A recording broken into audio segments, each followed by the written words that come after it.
Well, I believe that's everything. I hope so.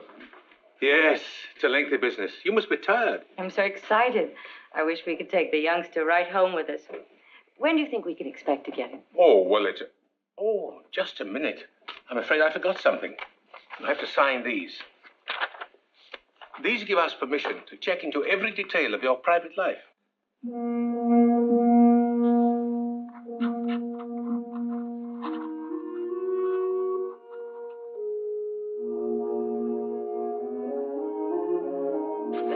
Thank you. Thank you. Well, that does it, I think. I'm sorry to have kept you so long, but you understand that we must be most careful. After all, it's a child's life. Our investigation can't be too thorough. How long will it be? Well, it all depends. Matter of months, perhaps. But we'll keep you posted. Thank you very much. Eve, dear, we'll be late. Goodbye, and please hurry. Goodbye. Bye. Goodbye. Bye.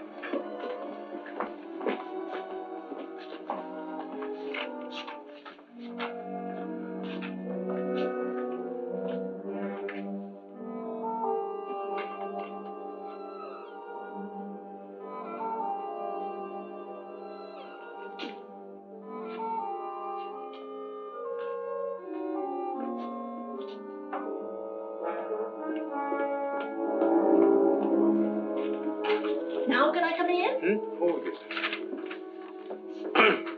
Interview report to the directors. Names of applicants, Harry and Eve Graham. She is 32, he's 38.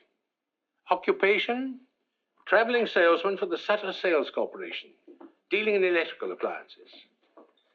The company is owned by the Grahams and was started about 4 years ago. Mrs. Graham appears to be very capable. She handles the office work. Mr. Graham covers the Los Angeles area, where they hold a sales franchise for a deep freeze concern. Their income, presently about 20,000. Married 8 years.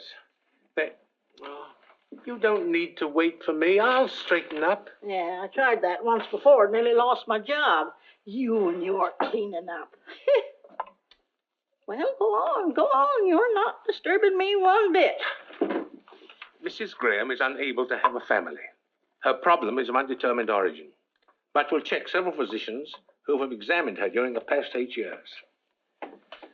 They will take an older child, 4 or 5 years, of either sex. From the preliminary interview, it's my opinion they would make fit parents, but something bothers me about Mr. Graham. He seemed impatient during the interview. A chip on the shoulder sort of attitude. He behaved rather strangely when signing the permission to investigate form. Perhaps this is my imagination. I'll report further when I visit the Graham's home for the customary inspection next week. Phew. Well, that's that. If all the others was like you, there wouldn't be any babies given away in this state at all. Why are you such an old fuss budget, huh? If you had made a mistake once, you wouldn't want to ever let it happen again. Not where a child is involved. No. Well, goodbye, dearie. Eve Graham. To Sutter Street. Harry Graham.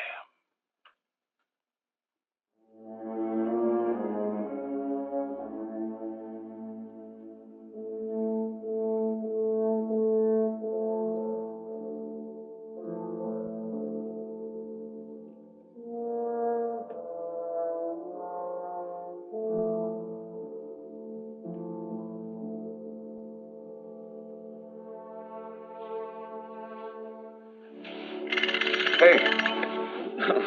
What goes on? Oh, I couldn't resist him. He's the beginning of a collection. There's a whole army that goes with him. We haven't heard anything yet. Oh, but we will, you'll see. Mr. Jordan looks like Santa Claus. Just like a man who gives babies away. And anyway, it's good practice for you, being awakened by mechanical toys. On a teddy bear in the face, and maybe later on a football in the tummy. Oh, you'll learn to love it. You will love it, won't you? Of course I will. Why do you ask? Oh, then it's just my imagination. The other day in Mr. Jordan's office, I thought maybe you were sorry we'd started the whole thing. I wasn't sorry. It's just that Santa Claus was such a deliberate old codger. He got on my nerves, that's all. How about undoing my blouse? How about getting yourself pulled together? This is Tom Morgan Saturday with us. You can do the Caesar salad. What else is cooking? Oh, everything you hate. Roast beef rare, potatoes brown. How does that sound, Master? Sounds like the perfect wife. Good in the office, great around the house. I wonder if it will like him. Well, if it doesn't, I'll keep it myself.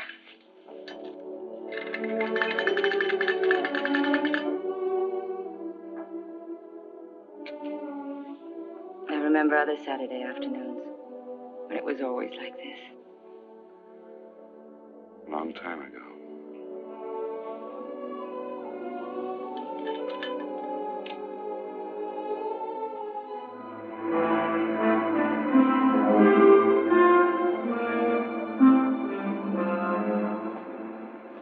You know, this really is a beautifully planned apartment. Yes, we think so. Immaculate. You sure you won't have something? A Coke? Could I have a glass of milk instead? Yes, surely, sir. Thank you. My stomach. It's my work. All the tension. If you don't mind my saying so, Mr. Jordan, I think you take your work much too seriously. It's not worth it. I think it is. By the way, we've begun our investigation on you. Oh? How's it look? Everybody speaks very highly of you. But? I've been a salesman too long not to recognize sales resistance when I see it, Mr. Jordan. I have a feeling you don't want us to have the child. Oh, I wouldn't say that. Thank you. Well? Am I right? I don't know whether I do or not. At least not yet. I understand you spend a great deal of time in Los Angeles on business. Yes, that's right. Then perhaps you could give me the names of some of the people down there with whom you work. Oh, it's all routine, nothing more than that. You're very conscientious, aren't you, Mr. Jordan? Well, I'll drop you a line and refer you to lots of people in Los Angeles. Mm-hmm. There's something else about me I think you should know. I have a small mole on my right shoulder. Would you like to see it? Oh, Mr. Jordan, I'm sorry I'm late. That's all right. I was early. What are you two doing in the kitchen? Mr. Jordan's been looking us over. I've seen your home. It's pleasant. Very pleasant indeed. Won't you stay for dinner? Oh, thanks. I can't. I have to get back to the office. Lots more paperwork to do there. I'll see you to the door. Oh, thank you. Goodbye, Mr.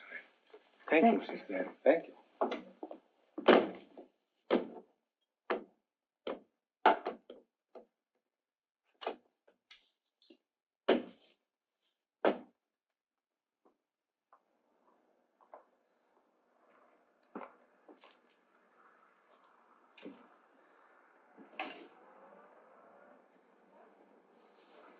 What happened between you two? Oh, I'm sorry, Eve. I don't know what hit me. Sorry. He said he liked you, but didn't think you liked him. Oh? Anything else? But we could start fixing up that room, and he thought I'd be a good mother. For once, Mr. Jordan is right. Well, the star salesman of the Sutter Corporation had better get on his horse. What time's your plane? 9:15. I've got a date with the Clark Company by first thing in the morning. If we can only sell that account. By the time you're a father, just think you can hire one salesman or even two the way things are going, and you can stay home and run the show. What's this? Are you resigning? Well, not exactly. I'll be around to heckle a bit. That's a woman's privilege. Well, I've got to pack. Oh, I'll do it for you, but there's not much to pack. Everything's in Los Angeles. Don't you ever get a hole in your sock? And how do the buttons manage to stay on your shirts? You never bring them home. I've found a laundry that does it. Saves a lot of trouble. I'll only be a minute packing your bag.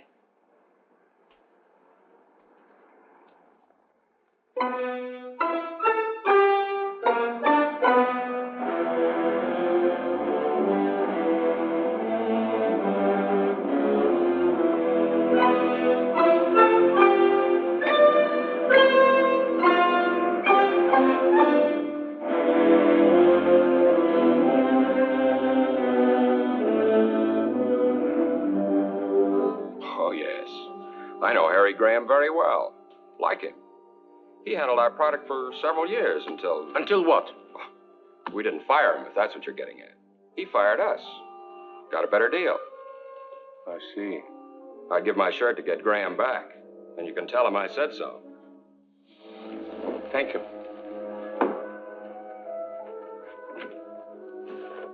Thank you very much.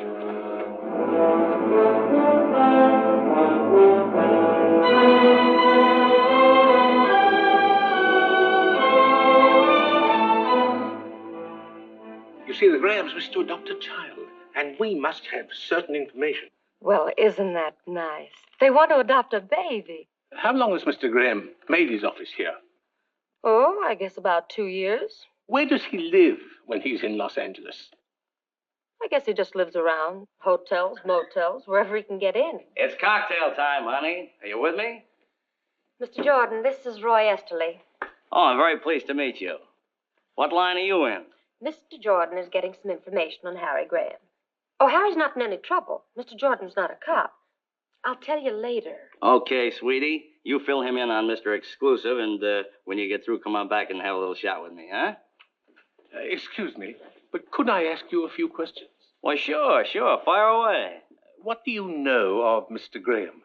Oh, he's a good guy. But you called him Mr. Exclusive. Oh, I was kind of kidding, I guess. See, we never see him except here in the office, and of course, when he's here, he's buried in work. You know, I can't understand how a guy can live without a little social life. So he's not a playboy, like some cornballs I could mention. Playboy. He's the original Invisible Man. You never see him anywhere. He's not at the hotels, restaurants, nightclubs. Man comes to town, and just like that, he disappears. Mr. Jordan, I have an idea. I'm sure Harry will be calling, and you can get everything you want right from him. I'll call the hotels for you. Why don't you just sit over there at Harry's desk? Well, thank you, miss.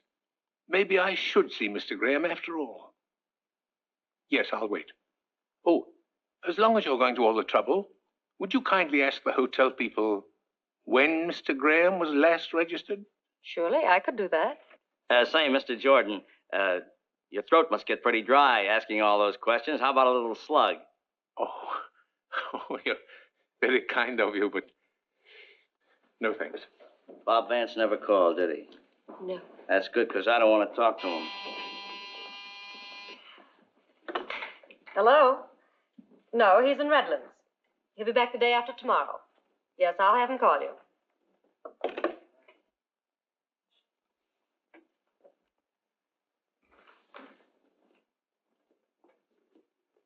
Harrison Graham.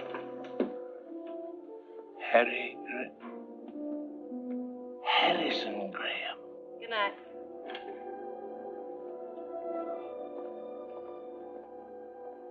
You've really got Harry Graham on your mind. I'm sorry it took so long, but the hotel's had a check.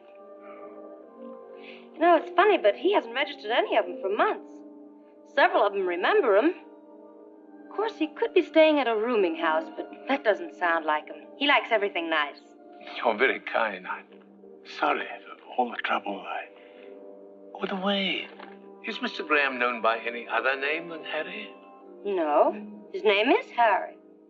Look, Mr. Jordan, he was in yesterday, and I know I'll be hearing from him soon. Give me a number, and I'll have him call you. Or maybe you've gotten everything you need, huh? No, not yet. Excuse me, it's that board. Ah, thank you. Graham.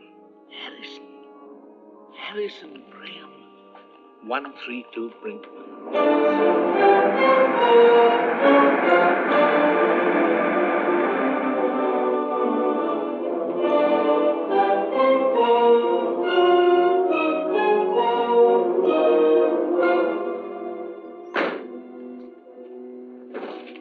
Wait for me, please.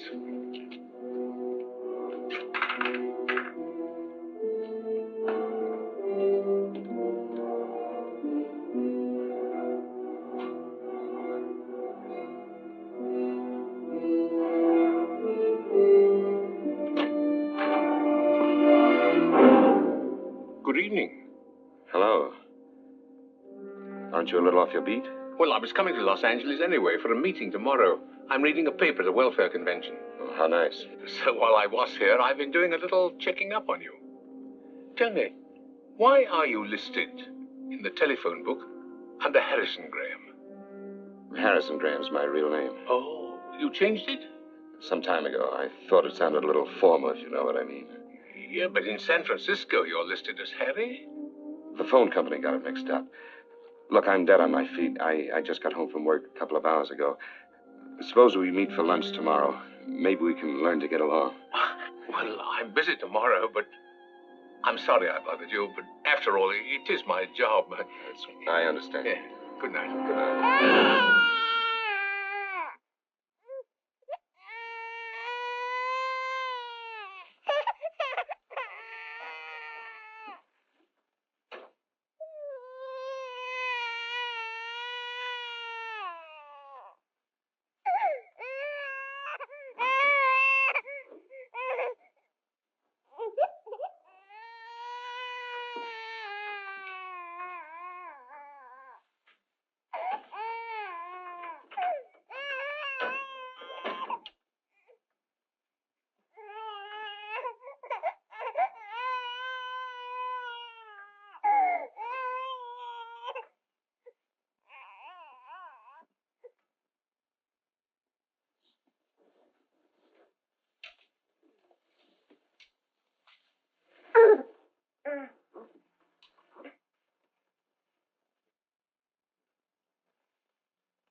It's all right.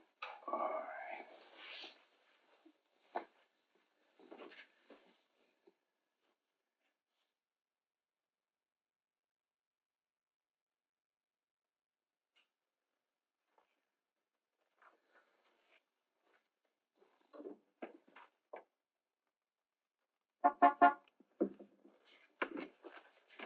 Pay him off. Tell him to go. You wake them both up. My wife's sick, too. She's in the other room asleep. She's been up with the baby 2 nights in a row.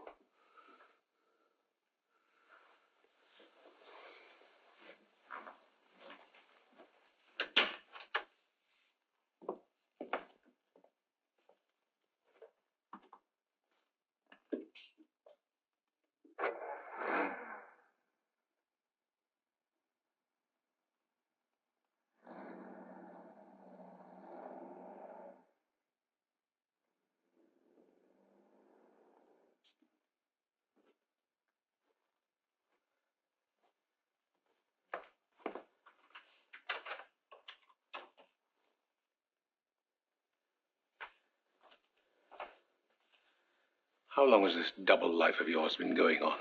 About 8 months. And you tried to adopt a child. What are you going to do? Call the police. You can't. Not now. Not with her like this. Please, I've got to try to make you understand. Please.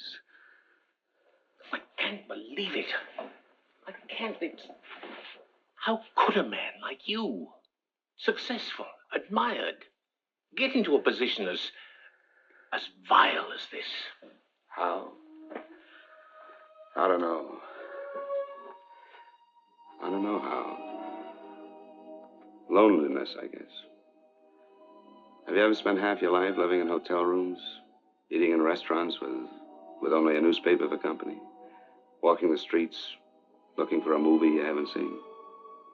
Well, that's the way it was one Sunday afternoon when I was stuck in Los Angeles. Couldn't get home to spend the weekend with Eve.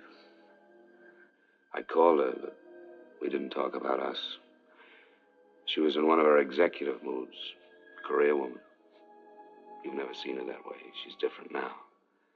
Anyway, when I got off the phone, I was twice as lonely. I felt as if the walls of the hotel room were closing in on me. So I decided to go out for a walk. Some men on the road escape their loneliness with women who are easy to get. But that didn't work with me. In all the years of my marriage, I never looked at another woman. Eve was my whole life. Yet, sometimes in those years, I felt a distance between us which was more than miles. When we found out we couldn't have children, Eve was bitter, restless. It was my idea, her coming into the business. She caught on fast. So fast, she doubled our sales in no time. And our marriage, well, it became a business partnership. So on that particular Sunday, my aloneness was like a pain. Visit that fabulous Beverly Hills. It's only $3.25 of food and tax. And it'll give you something to talk about when you get back to your hometown.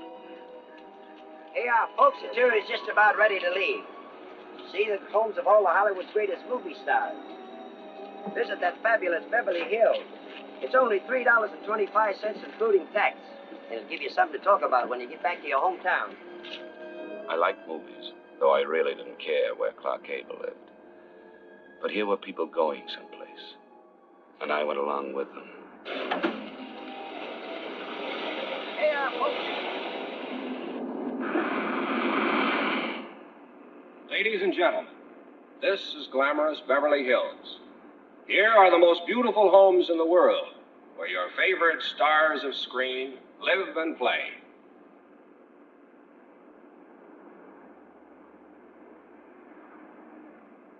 Over there is the home of a woman who knows Hollywood best, a lady who shares her secrets with millions, Luella Parsons.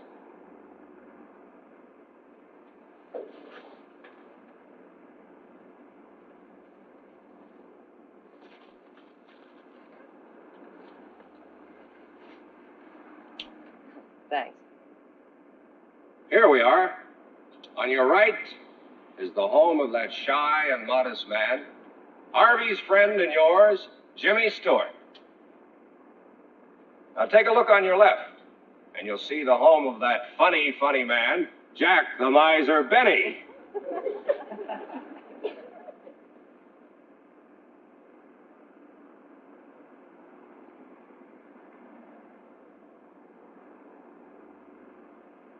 Behind that big hedge over there lives a little man who is Santa Claus to the whole world, Edmund Gwenn.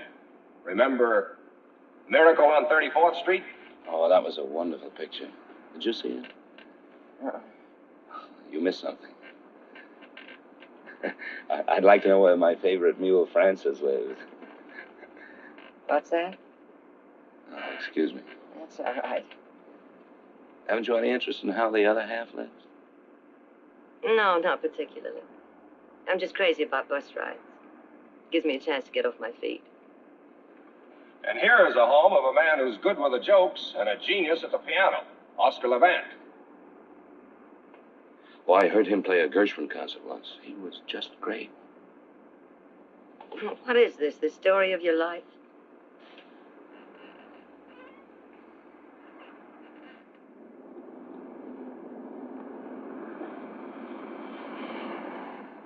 Were you wondering where our glamour girls are? All right, here's your answer. On the right, you see the home of that fine actress, Barbara Stanwyck. The White House, also on the right, is where lovely Jane Wyman lives.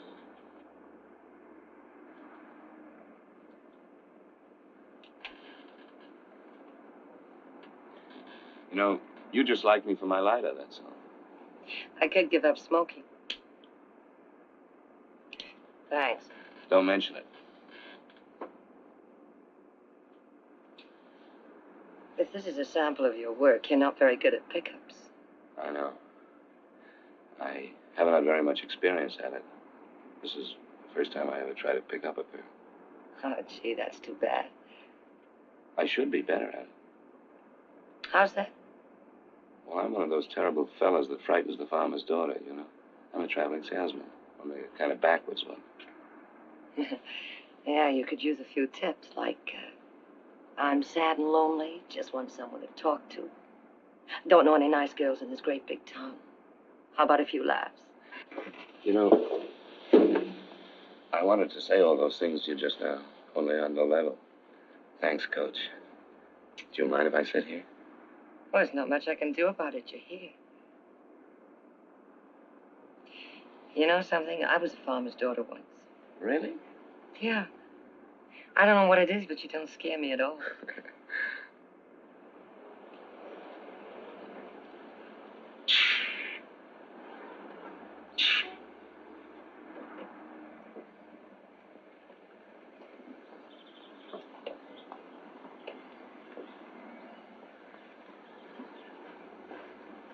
Well, thanks for the use of the lighter. Bye. Oh, just a minute. In case you ever need a deep freeze, my name's Harry Graham from San Francisco. Oh, well, that's nice. Mine's Phyllis Martin from here. From here? This doesn't look like very good farmland. You told me you were a farmer's daughter. Yes, well, that was a long time ago. Oh. Thanks. Oops, doesn't work. Well, remember me to Jack Benny. And there's something else you should know about traveling salesmen. You kill me. They have very large expense accounts and frequently buy dinner for pretty girls they meet on buses. Well, I must say your style's improving fast. But I'm afraid I can't. Sorry. I'm sorry, too. Yeah, well.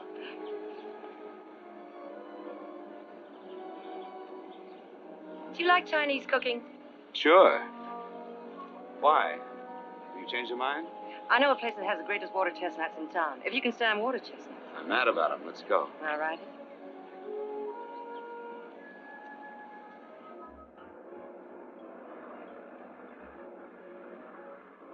Early American Chinese. You're gonna love it.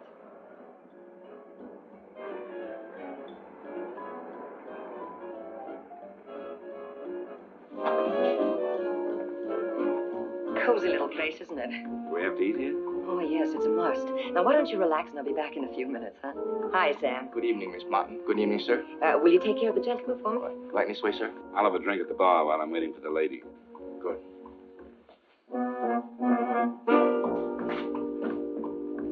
Scotch and soda, please.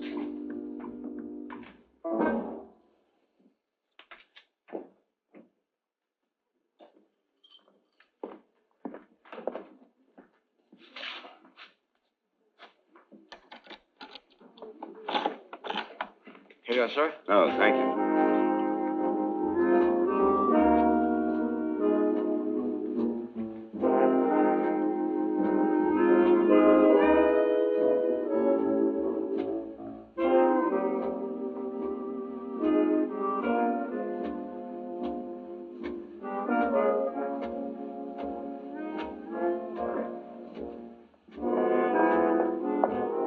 Dinner's ready. Table's over there. Oh, no. What are we playing, charades? The outfit came with the job. I work here. I don't believe any of this. Well, the pain will wear off in a minute. Just follow me. Egg soup. Very healing. I ordered the rest of the dinner for you, too. Aren't you allowed to sit with the customers? Maybe later. Well, go on, eat your soup. It's the only genuine Chinese dish we serve here. Guy who owns the place used to run a string of hot dog stands. His name's Hannigan. You sure you can't sit down? No, I can't. Try it. How was it? Tastes good. Say, where are all the people? Oh, Sundays are quiet. And all the rest of the week. How long have you been working here? About 6 months. I needed a job, and Hannigan needed someone to liven up the joint. You can see I've been a howling success. Ah, come on. Sit down, huh? No, I can't. Say, where'd you say that farm was? I didn't. Little place called Pennsylvania. How'd you get all the way to Los Angeles? Well, I wanted to see the world. So you started with China, huh? That's right. You know something? They've never heard of chop suey in China. You don't say. That's right. It's the house specialty here. And the next course, if you can stand it.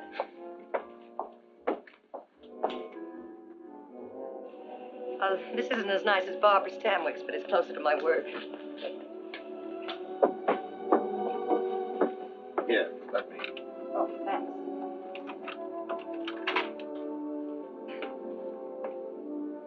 Well, thanks for a lovely evening. There's nothing. Drop in again sometime. So long. You know, we've been together 7 hours, and I still don't know a thing about you, except that you're the nicest stranger I ever met on a bus. Well, I don't know anything about you either. Let's leave it that way, huh? All right. I will tell you one thing about myself, though. What's that? On that bus this afternoon, I felt just as lonely as you did. I feel better now.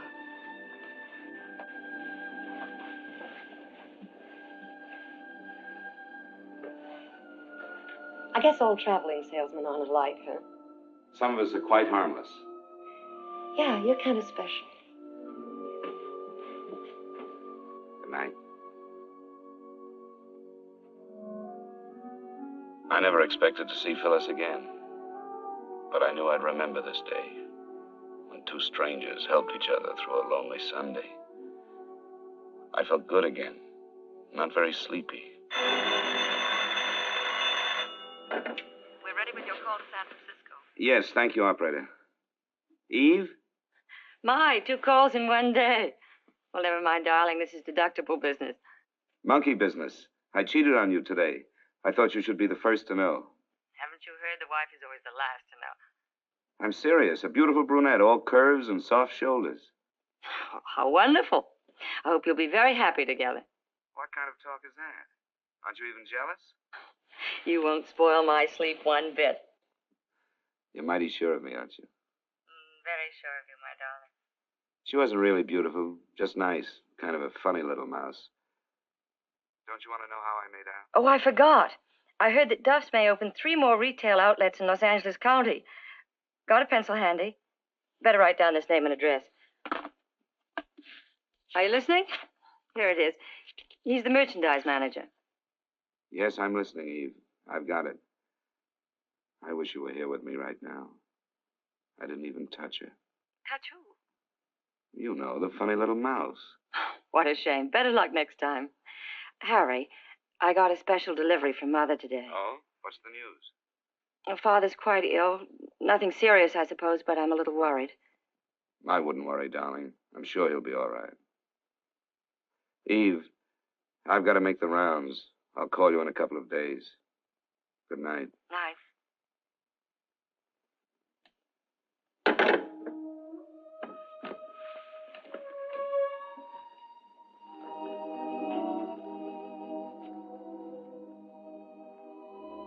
And in a couple of days, I did get home. Dead tired and a little bit sick of the deep freeze business. I only wanted a weekend with Eve. But she had other plans. Big plans. Tom Morgan, our lawyer, was there.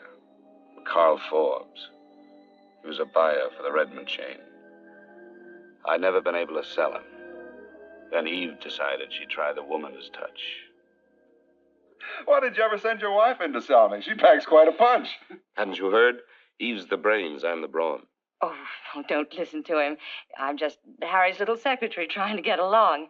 I was afraid you'd ask me how the thing worked. Well, how does it work? Would you like some more coffee? Oh, no, thanks. Now tell us all about the superior mechanical features. All right, but stop me if this gets too complicated for you. In the home size, there's a special condenser that eliminates the fan noise and the outside moisture. The single-phase motor is completely sealed, so it has greater efficiency, and we can prove to you in normal operations that our product will save you in electricity 2.5 cents per hour, and the lid is counterbalanced. We just happen to have a model in the kitchen. And if you have your combination Phillips screwdriver handy, Mr. Forbes, I'd be happy to take the freezer apart for you. Any questions? No questions. And no demonstration, please. I'm convinced. At least almost. Perhaps another little brandy? Harry, Mr. Forbes would like some more brandy. Harry? Oh, of course. I'm sorry. Tom? No, thanks. No more. How about a little poker? The evening's so nice we might play on the terrace. I'm afraid of you, but I'm game. Me too. Oh. Come on, Harry. Let's have at it.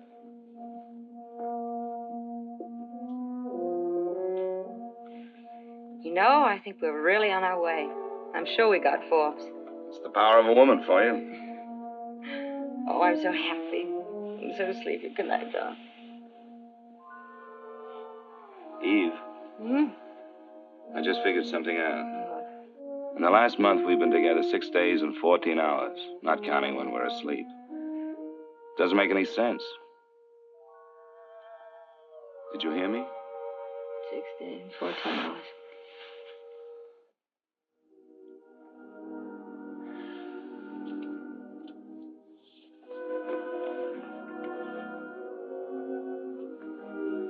Eve, let's go away tomorrow. Doesn't matter where. Just so long as we're together, huh? Of course, we'll go away sometime, darling. We'll go to all those glamorous places that Holiday writes about. And we'll do it Frisk Cabin, too. Let's not wait, Eve. Our marriage is the only thing that really matters. I love our marriage. My dog.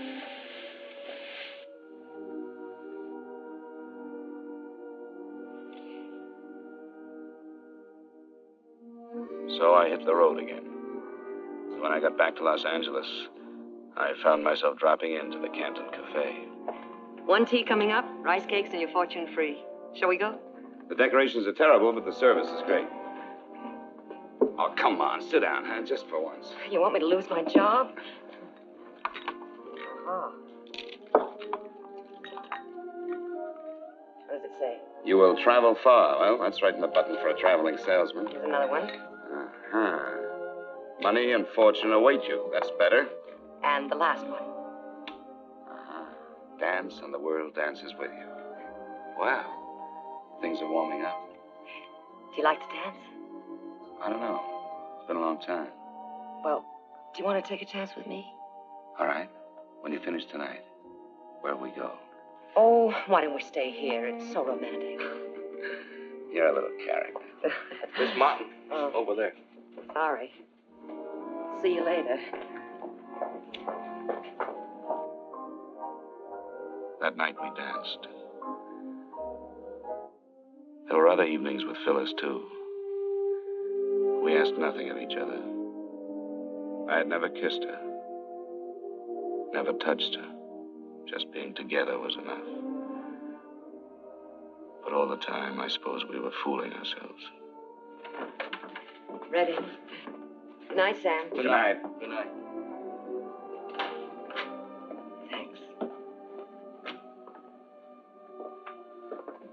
Well, Phyllis, tomorrow's my birthday. Do you want to have dinner with me? Help me celebrate? I'd love to. And tomorrow's my day off. I'll pick you up at 7. Sure you haven't anything better to do?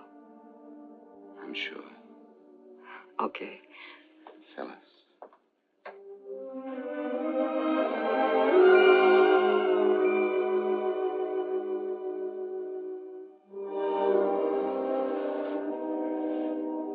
Good night, Harry. Good night.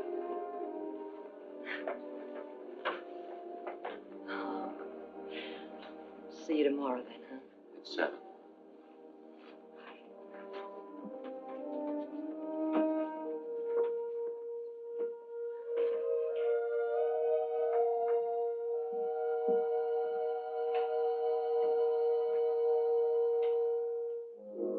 I spent my birthday trying not to think of Phyllis. Still, I felt her closeness. I was finding out that I was not the take-it-and-leave-it kind. I knew then I couldn't see Phyllis again, that night or any night. I felt like someone who walks away from the edge of a cliff, back onto solid ground. I felt pretty low, too, about walking out on her. But it was better this way. Much better. Come in. Tray's over there.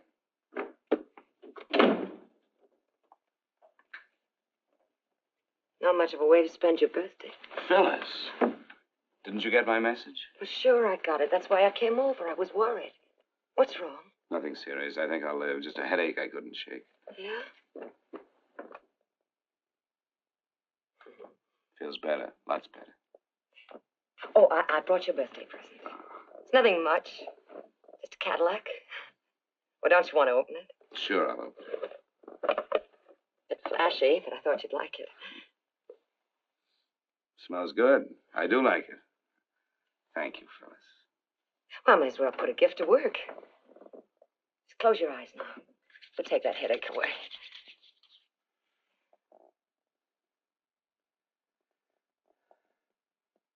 It's working already.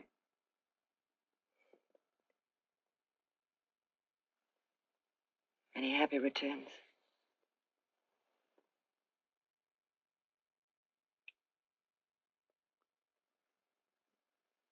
You know something?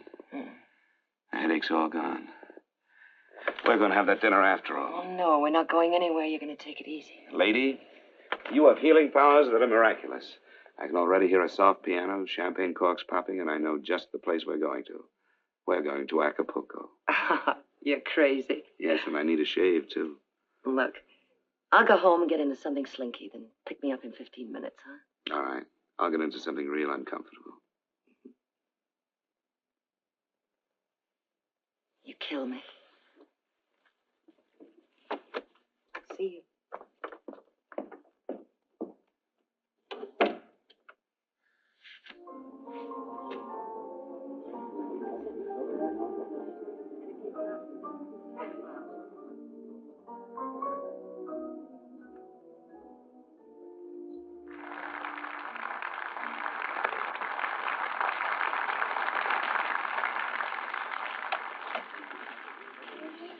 Oh, it's such a lovely night.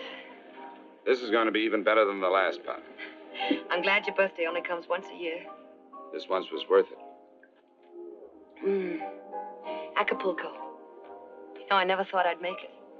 And only 30 minutes from downtown. You know you fall in love here. It goes with the check. When did you make that up? Just now. Have you ever been in love? I've tried it. You know what I think? I think you fell in love once, got hurt, and running away ever since. All right? I bet you read palms, too. Yeah, he was with the occupation forces in Germany. You've heard of those Dear John letters, haven't you? Yeah, sure. Well, I got a Dear Phyllis.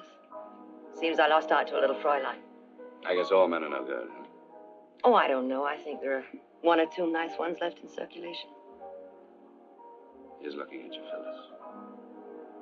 Thanks. The stars were very bright, but it wasn't the stars. You know, you're a funny one. Don't you want to know if there's someone in my life? Whether I'm married, divorced, whether I have 6 children, whether I've spent any time in jail? No? Why not? What good would it do me if I did know all those things? I like you as you are. The way we are. I don't want anything from you. And I'm afraid of being in love again.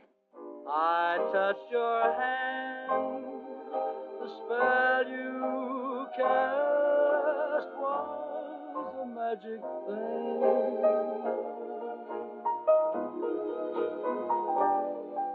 We watched the moon in flight, but it wasn't the moon that thrilled me. No, it wasn't the moon that brought such delight. I felt a thrill so new the moment I kissed you. Heavens faded from sight. No, it wasn't the stars, and it wasn't the moon. You know, I'm going away again tomorrow. Tomorrow's a long time off.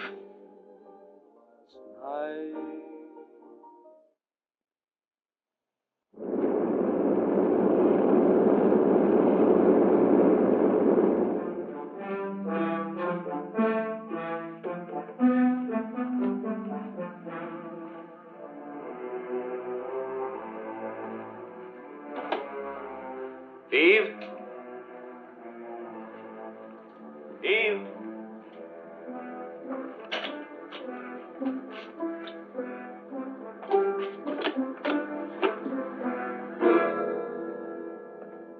Eve? What's wrong? Darling, I'm so glad you're back. What's the matter? Father's had a heart attack. His condition's critical, and I have to go at once. Oh, poor baby. I'm sorry. He's such a great guy. Do you want me to go with you? Thanks, but you better stay here and take care of things. Anyway, I got the last seat on the plane. What time? 10 o'clock. I changed planes at New Orleans for Miami. What about money? All right, I cashed a check on the company. How was the trip? Pretty good. We got the Barlow account, but it took some doing. Good boy. Hartnell's in Ventura is complaining about factory deliveries. I got that all straightened out. Oh, fine. Well, I'll take care of the office here until you get back. If you need any help, call. I'll hop a plane. Maybe he'll pull out of it, huh? I hope so. Ooh, I almost forgot. Oh, lovely. You like it? Oh, I'm crazy about it. Put it on for me, will you? What do I have to thank for this? All that new work with Barlow's or that cute little mouse you told me about? Did my boy step out of line? You thank me. Oh, and I do like this. Oh, Eve. This last trip. It's no good being away from each other. How would you like me to be around all the time? Could you stand it? What do you mean? One of these days soon we'll put a man on. I've got my eye on a fellow. Oh, I think I'm going to cry. I should be so happy if it went to... Finish your packing, darling. I'll make us a couple of drinks.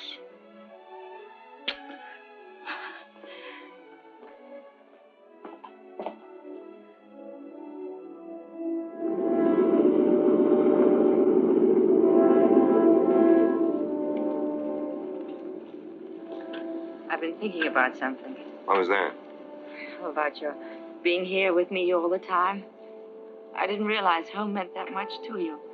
I've been so wrapped up in the business that I thought you liked things the way they are, traveling around and meeting people. I did, but I've had it. Now I want to stay put. And I was wrong about something else, too. Wrong? For nearly 4 years, ever since the doctor said, no baby, I hated myself and you and everybody. I was resentful when you suggested adopting one. I couldn't see taking care of somebody else's child. Remember that? Yes, I remember. I was wrong. What made you think of it now, after so much time? Maybe it was the telegram from home. I suddenly thought of how much my family meant to me and how much they loved me. And it seemed selfish not to pass it along to a little child that needed it. Even if it isn't your own? It doesn't seem to make any difference. You still want one? Yes, of course I do. Well, then, would you see maybe about getting one while I'm away? Yes, I will, Eve. Tomorrow morning, the very first thing. I thought you'd forgotten all about it, that the business was our baby. Will you forgive me for taking so long? Yes, I forgive you. Announcing the departure of American Airlines Flight number 516 to Atlanta and New Orleans, connecting with Miami. All aboard, please. Well, that's us.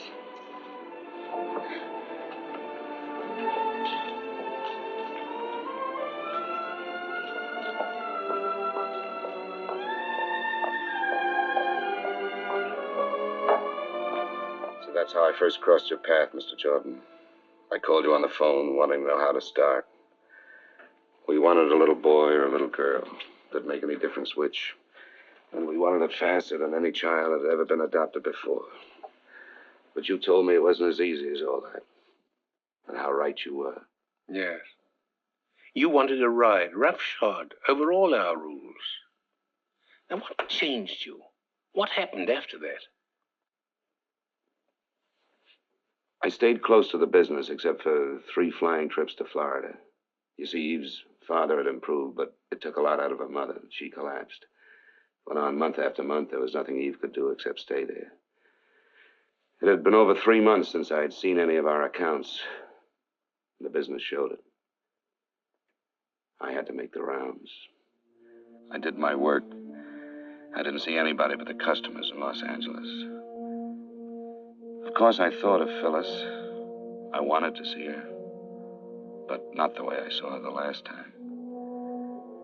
Anyway, before I left town, I dropped in at the Canton Cafe.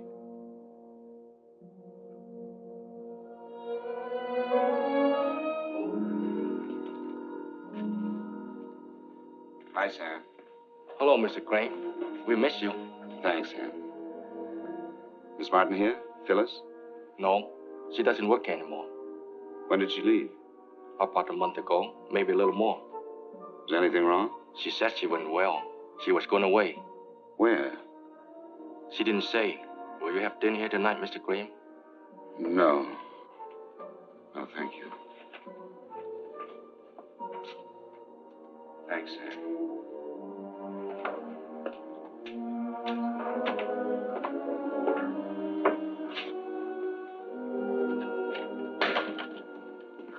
Yes? Is Miss Martin in? Miss Phyllis Martin. What do you want? My name's Harry Graham. I'm an old friend of hers. Does she still live here? She still lives here, but She isn't feeling well. She doesn't want to see anyone. Oh, I've got to see her.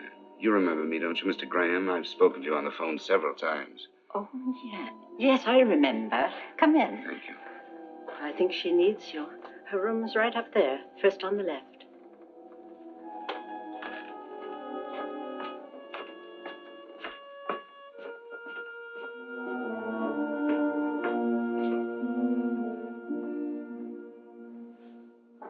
Come in.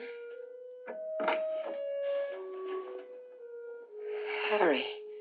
Hello, Phil.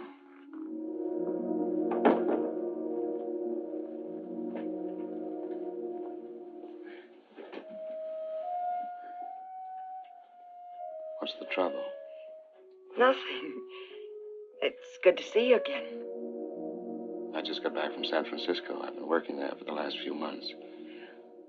I went to the restaurant and they told me. And I had trouble getting past your guard downstairs. Well, now that you found me again, how are things in the deep freeze business? What was it? Hot water heaters? Phil, what did the landlady mean just now when she said she needs you? I don't know. Come on. Look, I don't need anybody. I can take care of myself. I'm a big girl now. Phil. Yeah. Was it that night? My birthday? It's yours, if that's what you mean. I know.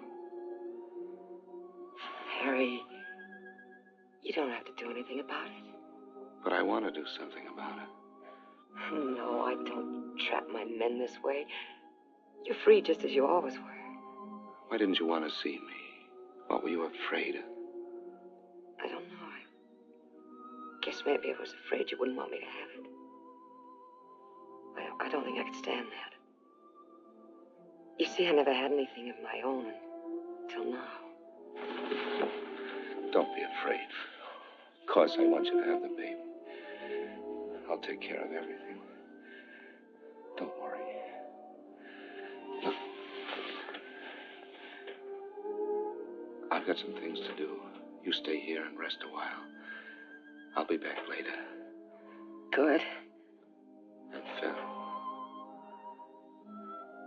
I'm glad, terribly glad I found you.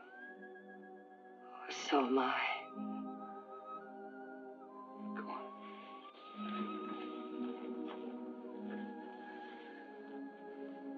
You get some rest.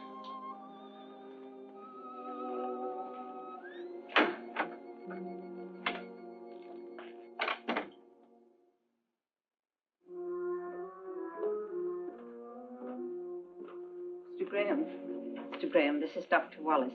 He's taking care of Phyllis. I was just going up to see her. How is she, Doctor? Could I speak to you for a minute? Yes, surely. Excuse me. I think she's going to be all right. She's had a rough time of it this last month. 2 transfusions. And she's not very strong to start with. Then there's the mental, emotional state to contend with. You can understand. Yes, I understand. I think things will be better now that you're here. I'll take care of everything. Please give her the best. I'm glad she means something to you. She can be hurt just like the rest of us. Fooled me at first with that flip, hard act of hers. But that's not the real Phyllis. You must know that.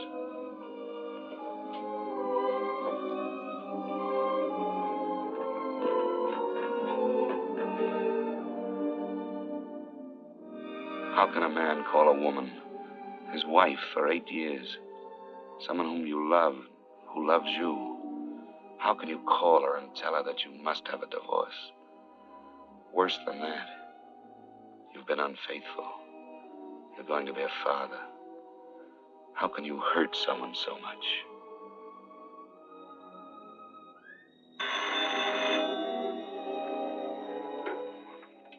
Hello? Eve? Oh, Harry, I've been trying to reach you. What is it, Eve? Your father? About an hour ago. I'm sorry, darling.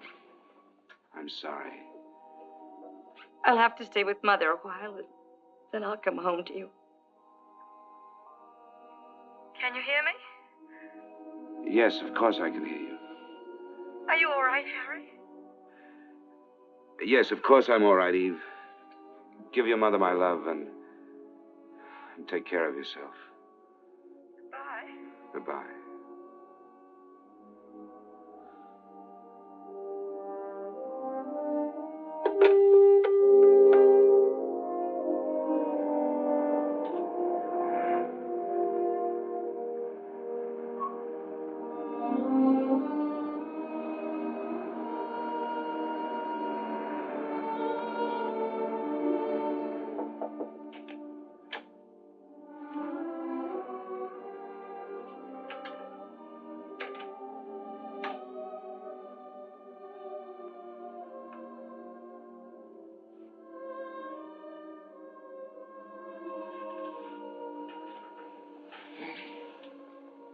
Hello, Phil.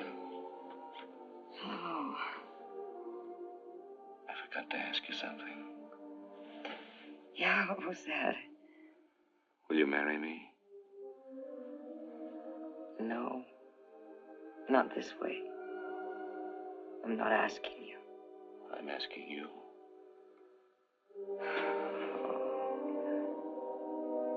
I hate to take you out of circulation like this.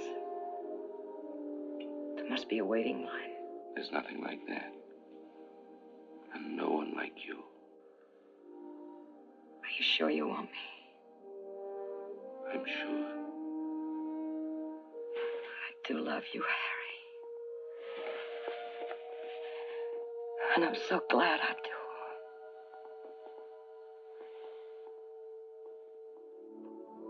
do. I stayed with her until she fell asleep. You may laugh, Mr. Jordan, but for the first time I felt needed. I loved Eve, but I never felt she needed me. How did you expect to get away with it? I didn't. What did you do when Mrs. Graham came home a few weeks after your other marriage? Why didn't you tell her then? Wasn't that the plan? Yes, that was the plan. That was also the time when you came in again, Mr. Jordan. Do you have some cream? Oh, I have been away a long time. I never take cream, remember me? I'm sorry, I forgot. I have a surprise for you. Surprise? A sentimental surprise. Come on, bring your coffee.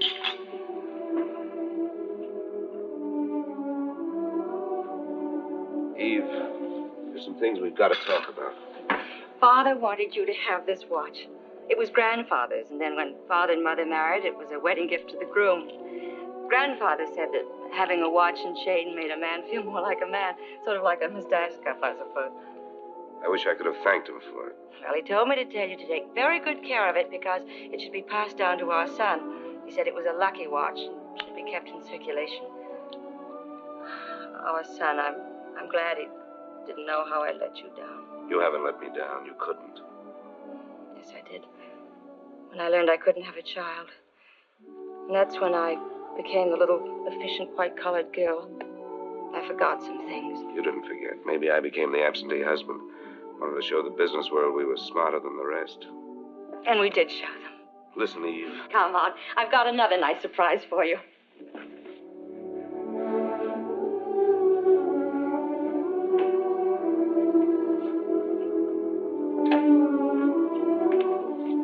The light doesn't work. Leave the door open so we can see. I cleaned it up today. But don't worry about your golf clubs. I put all our junk in the closet and I stored the suitcases.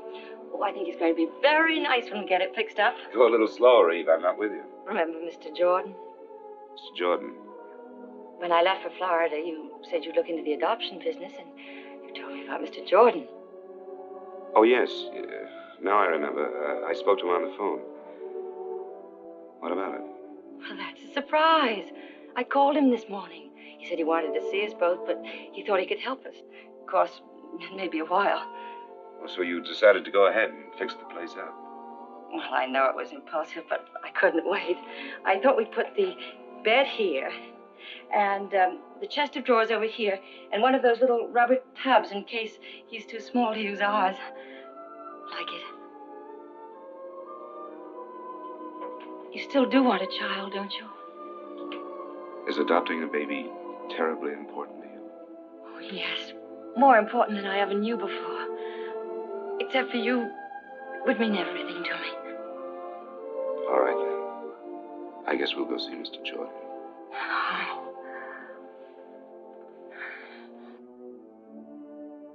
So that's how I crossed your path once more, Mr. Jordan. What was in your mind?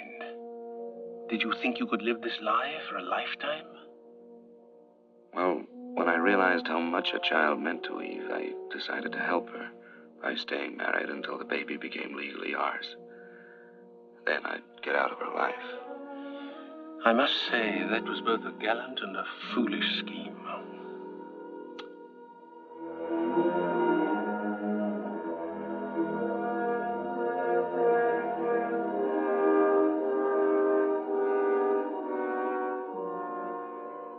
Those were months of panic, fear.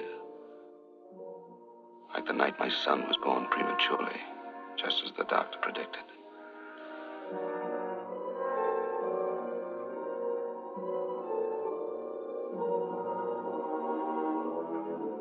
Mr. Graham.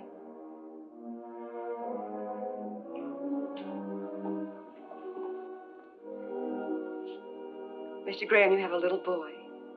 You can see him through the window down there.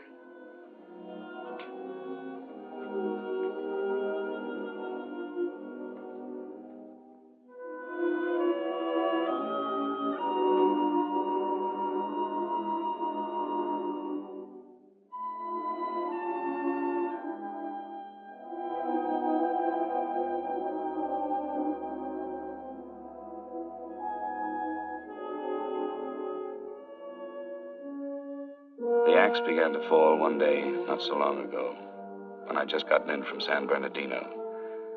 I'd stopped by the office to clean up my desk. It was Eve's and my anniversary. I tried to get home, but I couldn't make it.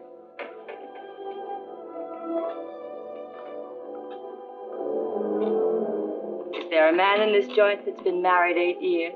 Eve. Don't look so shocked. I'm your anniversary present. I almost didn't find you. I called all the hotels you've ever stayed in. Where are you staying? Oh, I'm not. I just got back from San Bernardino. Did you get my flowers? Oh, I didn't wait for that. I got your wire and decided something should be done about it, so here I am. Aren't you glad? Of course I am. I was just about to call you. Oh, never mind that.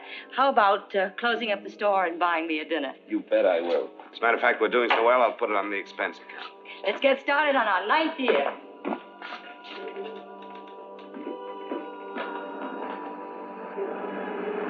After dinner, Eve wanted to take a walk. I was afraid every step of the way. Yet I tried to get into the holiday spirit for her sake. For a moment, it was like old times, until... Mr. Graham, if you're going home, could you give me a lift? Some other time. See you, Ricky. You see? Store executive, son. I have dinner at their place down there. What does he mean by home?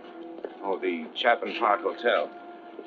I stayed there a while back. They live nearby. How about nightcap? Love it.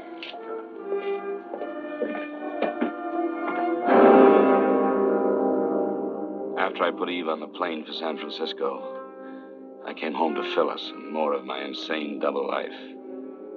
I was beginning to act and think like a criminal, afraid to be found out, yet sick of deceit and lies. Hello, Phil.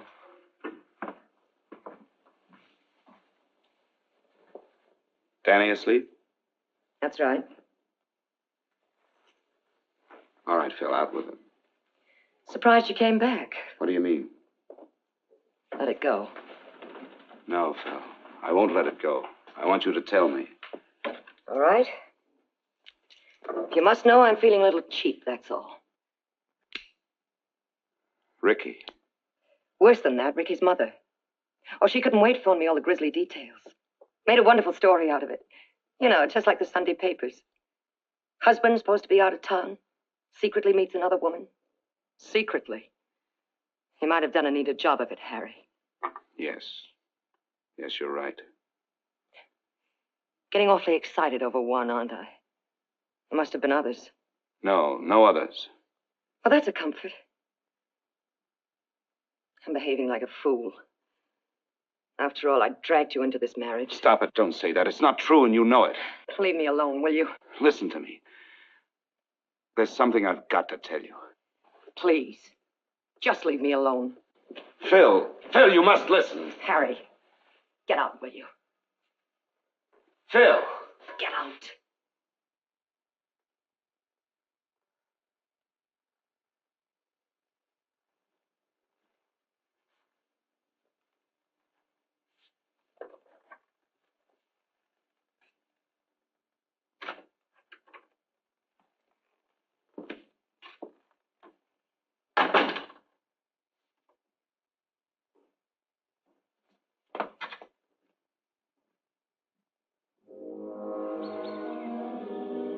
I stayed at a hotel that night.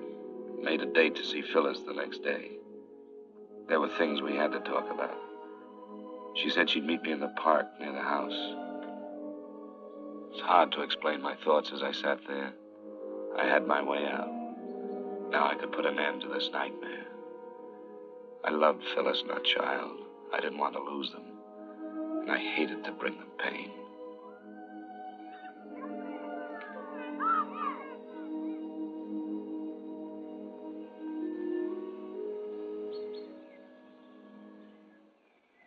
Hello, Phyllis. Hi. Cigarette? No, thanks.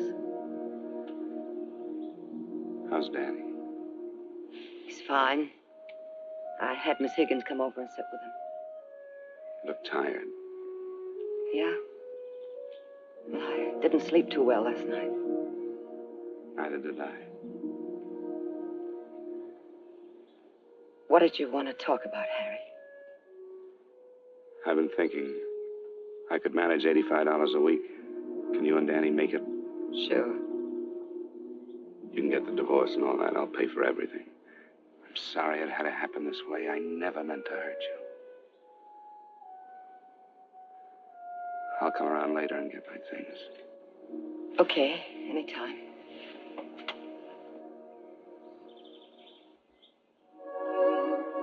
Goodbye, Phil. Goodbye. Harry. This is crazy. I can't go through with it. I guess you just gave my ego a kick. Will you forgive me? I do love you so. You big lug. You know why I didn't sleep last night? I kept thinking about our marriage. You know, the way we got into it. It wasn't fair to you. Don't say that, Phil. Never. Do you hear me? Please, take me home with you. You really want me to? Oh, yes. We need you. Come on.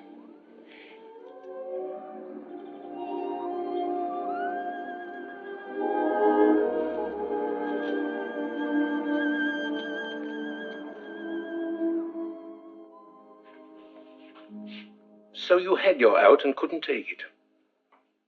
And yet all the time you knew it had to end this way. Now you're going to call the police. Well, maybe I ought to thank you.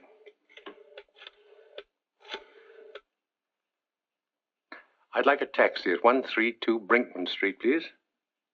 That's right, thank you. I'm not a policeman. It's not my duty to do anything but see that the juvenile wards of the state of California are given decent homes. I'll pick up my taxi outside.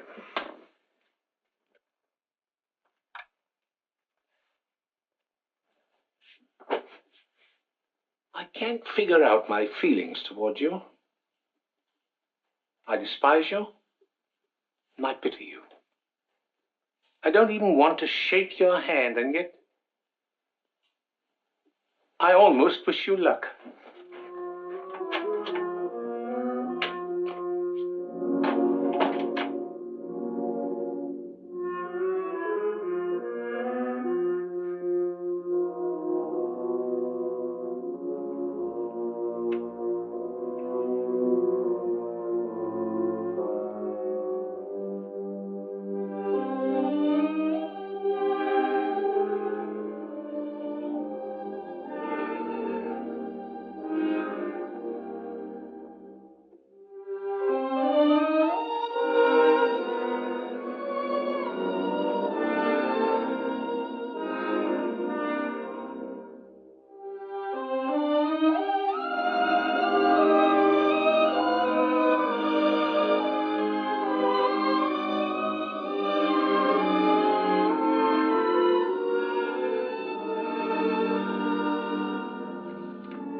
Dearest Phyllis, just a moment ago, I watched your sweet face as you slept, knowing I had to hurt you again. And when I tried to say goodbye to Danny, it was almost unbearable. I cannot expect you to understand what I'm about to tell you.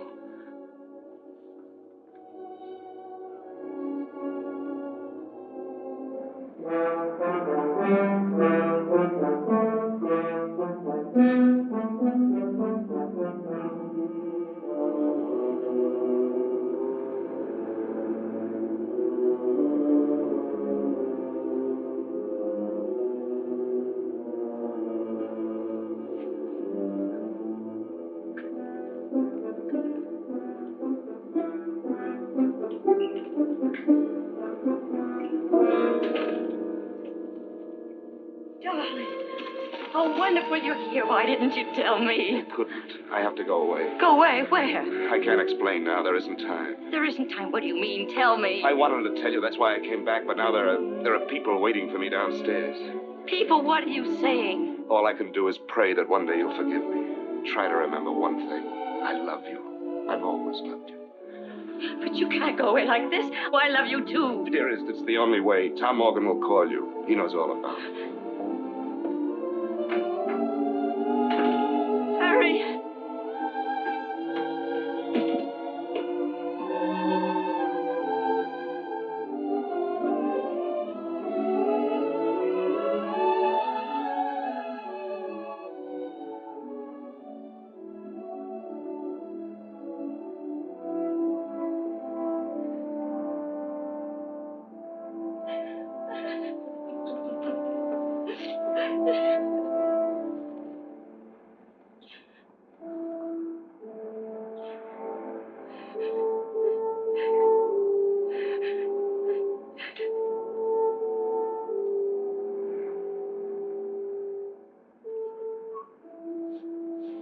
Harry.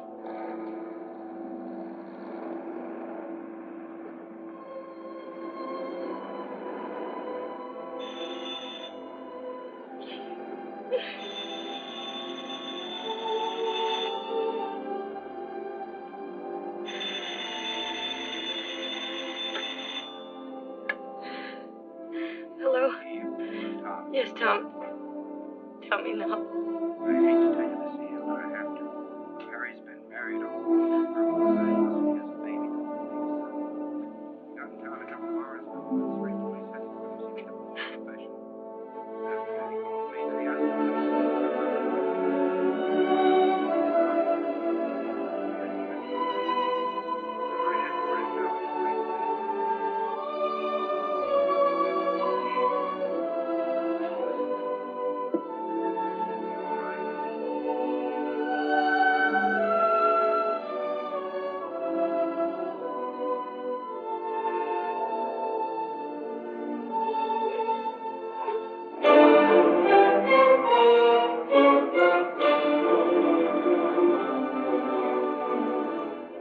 Harry Graham is in no sense a hero, certainly. But neither is he a monster. He's an ordinary man that made one terrible mistake. In this case, there's a peculiar sense of irony. If Harry Graham had taken Phyllis Martin as his mistress, some people would have winked an eye and turned their head. But because he gave her and the child she bore him his name and an honorable place in the community, he must be utterly destroyed. Now, I don't deny that the defendant should be punished.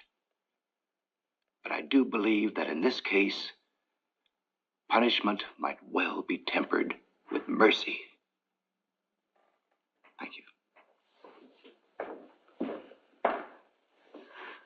As the prosecutor has pointed out, there are many bigamist marriages going on that nobody knows about.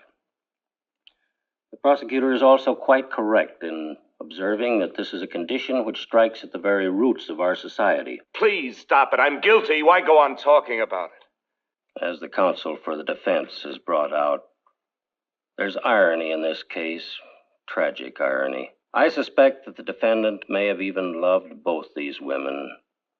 Perhaps he even needed them both. I also suspect that he may now have lost them both. When he's once more a free man, it won't be a question of which woman he'll go back to, but rather which woman will take him back. That decision is theirs. Under any circumstances, he'll be forced to continue to support them both, and he will legalize the status of his son by naming him in his will. These are decent women, Mr. Graham. You're basically a decent man, and that's the whole point. When a man, even with the best intentions, breaks the moral laws we live by, we really don't need man-made laws to punish him. He'll find out that the penalty of the court is always the smallest punishment. Sentence will be passed by this court 1 week from this day at 11 a.m. The court is adjourned.